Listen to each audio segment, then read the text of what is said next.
بسم اللہ الرحمن الرحیم۔ السلام علیکم۔ موت کے بعد روحی کہاں رہتی ہے؟ حضرت ابو ہریرہ رضی اللہ عنہ سے روایت ہے کہ رسول اکرم صلی اللہ علیہ وسلم نے فرمایا، انسان کے مرنے کے بعد اس کا تعلق اس ظاہری اور دنیاوی عالم سے نہیں رہتا، بلکہ اس کا تعلق ایک اور عالم سے ہو جاتا ہے، جس کو عالم برزخ اور عرف عام میں عالم قبر کہتے ہیں۔ اب جو کچھ اس پر گزرتا ہے وہ دنیاوی عالم میں نہیں بلکہ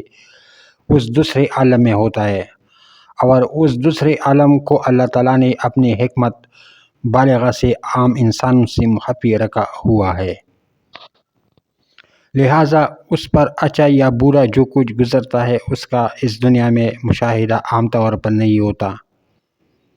مردہ ہمارے سامنے ہوتا ہے اور اس پر عذاب یا راحت کا معاملہ ہوتا ہے، مگر اس کے باوجود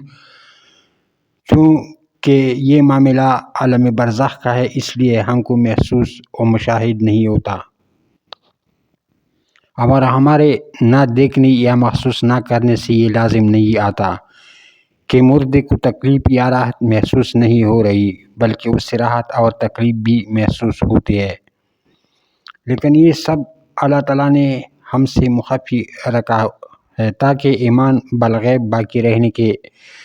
بدولت انسان اجر و ثواب کا مستحق بھی ہوں اور اس کی آزمائش بھی ہو۔ بہرحال جب انسان کے جسم سے روح نکل جاتی ہے تو اگر وہ نیک ہے تو نیک ارواح کا اصل مستقر اور ٹھکانہ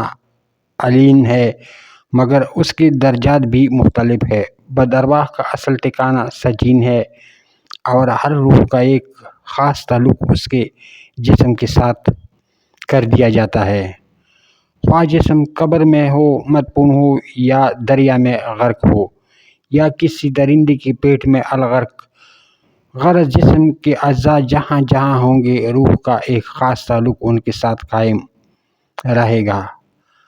اور اسی خاص تعلق کا نام برزخی زندگی ہے۔ جس طرح سورج کی روشنی سے زمین کا